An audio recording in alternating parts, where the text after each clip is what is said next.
50 বছর ধরে একটা দেশকে রাডারবিহীন থাকতে হচ্ছে, স্যাটেলাইট বিহীন থাকতে হচ্ছে, পারমাণবিক কোনো অস্ত্র নাই, নিউক্লিয়ার কোনো মিসাইলস নাই, কোনো জিওপলিটিক্যাল বড় বড় রাষ্ট্রের সাথে অ্যালায়েন্স নাই। পক্ষান্তরে উল্টা কুফার, তাগুত, মুশরিকদের দাসত্বে আমাদেরকে নিয়ে গেছে। তাহলে 50 বছরের খেয়ানতের লিস্ট করলে মানে এক আসমান থেকে দ্বিতীয় আসমান পর্যন্ত হবে লিস্টটা। এত খেয়ানত 50-60 বছর হয়ে গেছে। এখনো যে বিষয়গুলো নিয়ে আমাদের কথা বলতে হচ্ছে, এটাই হচ্ছে সবচেয়ে লজ্জা। এই বিগত স্বাধীনতার 50 বছরে আমাদের এমন একটা জেনারেশন রেডিমেড পাওয়া উচিত ছিল, যাদের ঘরে ঘরে আলেম, ঘরে ঘরে হাফেজ। এখন ঘরে ঘরে খুঁজলেও, বোম মারলেও আলেম বের হয় না, ঘরে ঘরে খুঁজে ছান মারলে একটা করে হাফেজ বের হয় না, আলেম বের হয় না। ঘরে ঘরে ছান মারলে যে কোনো একটা টিকটকার ঠিকই বের হয়। এই বাস্তবতা আর আমাদের স্বপ্নের মধ্যে আসমান জমির পার্থক্য আছে।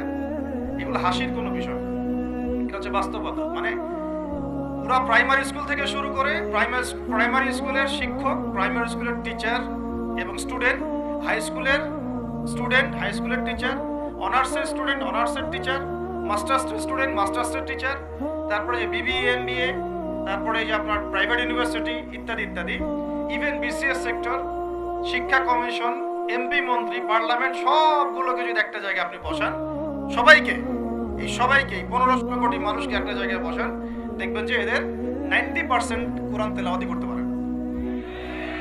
50 বছর হয়ে গেছে স্বাধীনতা। তাহলে কাদেরকে নিয়ে আপনি হিন্দুস্তানকে মোকাবেলা করতে চাচ্ছেন?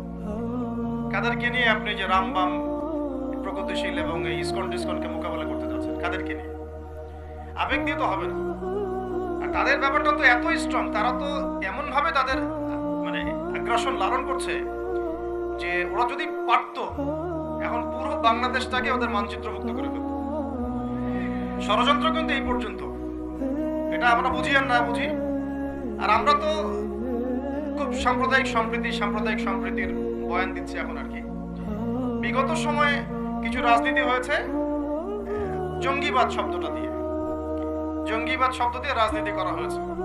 থাকুক আর না থাকুক, বায়বীয় ভাবে একটা প্রতিষ্ঠা করার চেষ্টা করা হয়েছে, এটা দিয়ে রাজনীতি করা হয়েছে। সবাই সবার স্বার্থে কথাটাকে ব্যবহার করেছে। আসলে এটা একটা বায়বীয় শব্দ ছিল, কোনো অস্তিত্ব নেই। এখন রাজনীতি করা হচ্ছে নতুন করে সংখ্যালঘু শব্দ দিয়ে। কি দিয়ে?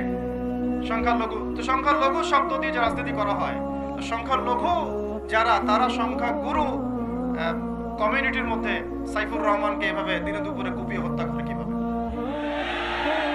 আমরা তো সংখ্যাগরিষ্ঠ, তো সংখ্যাগরিষ্ঠ মানুষের মধ্যে একজনকে সংখ্যালঘু একজন হত্যা করে কিভাবে?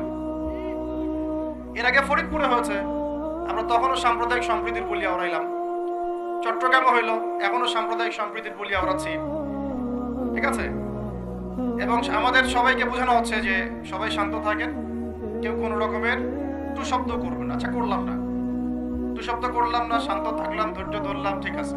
এরপরে যদি আরো 10 জনকে মারা হয় তখন আপনি আমাকে গ্যারান্টি দেন যে মারা হবে না।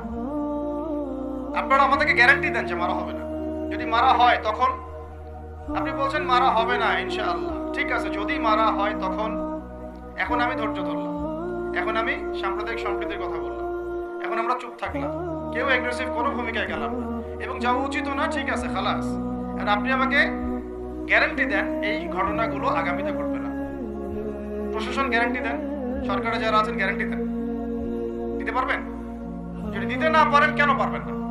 যদি দিতে না পারেন, তাহলে গ্যারান্টি কেন দিতে পারবেন না? তার মানে আপনার প্রশাসন ফেল করেছে এখানে। সেই ভাইকে হত্যা করা হয়েছে, সেই ভাইয়ের হত্যাকারী যদি 20 জন 30 জন হয়, প্রশাসনের পক্ষে এটা কোনো বিষয় না 30 জনকে কারাগারে নিয়ে আসা এবং আচ্ছা মতো রিমান্ডে সিদ্ধ ডিম ঢোকানো, কোনো বিষয় না। রিমান্ডে ওলামায়ে কেরামের পা ভেঙে দিতে পারেন, তাহলে এটা কেন পারছেন না? তাহলে আপনারা আসলে আমাদেরকে কানাকে মক্কা দেখাচ্ছেন, তাই তো? এখন যদি গ্যারান্টি না দিতে পারেন, তার মানে এই সমস্যাটা থাকতে পারে। গ্যারান্টি না দিতে পারার অর্থই হচ্ছে আপনি নিজেই ভয় পাচ্ছেন, নিজেই আপনি শিওর না যে সমস্যাটা আসবে কিনা। কারণ আপনি জানেন যে আমি সমস্যাটাকে ডিল করতে পারি নাই, আসতেও পারে, এই জন্য আমি গ্যারান্টি দিতে পারছি না। আমাদের উপদেষ্টাদেরকে বলেন গ্যারান্টি দিতে যে এরকম ঘটনা আগামী তার কখনো ঘটবে না। আমরা তো সবাই শান্ত আছি, কেউ তো একটা টোকাও পর্যন্ত দেয়নি, কাউকে দিয়েছেন?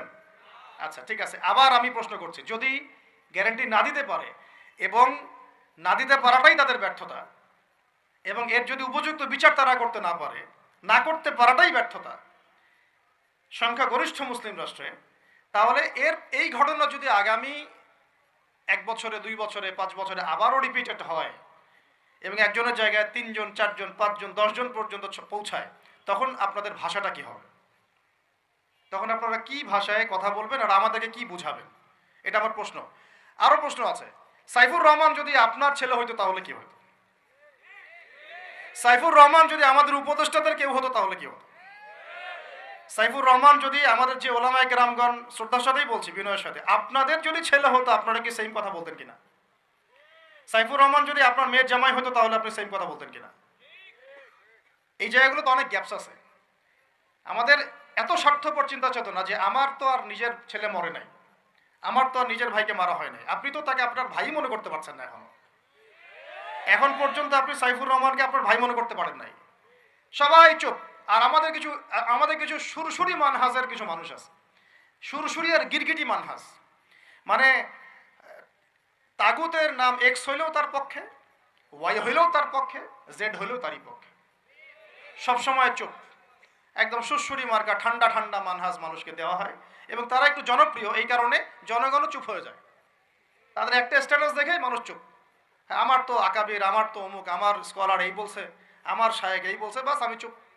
আপনি তো নিজের চিন্তাটাকে বিক্রি করে দিয়েছেন মানুষের কাছে, নিজের চিন্তাটাকে আপনি বিক্রি করে দিয়েছেন। তো একজন সেলিব্রিটি স্কলার এসে একটা স্ট্যাটাস দিল যে সবাই শান্ত থাকেন, কেউ কোনো কথা বলবেন না। কেন কথা বলবো না আমি? শান্ত থাকেন বলার আগে আপনার বলা উচিত ছিল যে আমার ভাইকে এভাবে মারা হয়েছে, আমি এর তীব্র নিন্দা জানাই এবং এর বিচার আমি দাবি করি।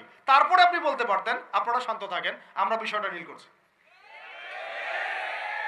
এই যে ব্রেন ওয়াশ, এই যে আমাদের একটা জজবাকে এভাবে দমন করে দেওয়া হচ্ছে, এর ফলাফল কিন্তু আপনাদেরকে ভোগ করতে হবে। আচ্ছা ঠিক আছে, 10 জন মারা হলো চুপ করে থাকেন, ভালো কথা। আরো 100 জন মারা হলে তখনই কি চুপ করে থাকবেন? যদি একটা জেলার উপর আক্রমণ হয় তখনই কি চুপ করে থাকবেন?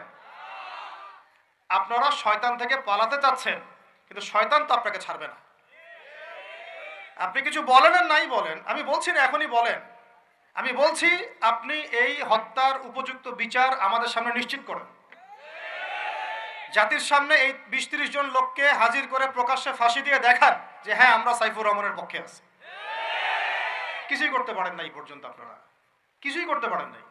ফরিদপুরের ঘটনা কিছু করতে পারেন নাই। এরকম ঘটনা বিচ্ছিন্ন না, এরকম ঘটনা বাংলাদেশের লাস্ট 5 বছরে এবং বিগত 15 বছরে অনেকগুলো হয়েছে। কিছু ঘটনা আমরা জেনেছি, কিছু ঘটনা আমরা জানি না, বেশিরভাগই আমরা জানি না। তো এই যে সমস্যাগুলো আমি সিরাত থেকে কেন বলছি, কারণ সিরাতে আপনাকে এগুলো সমাধান দেবে।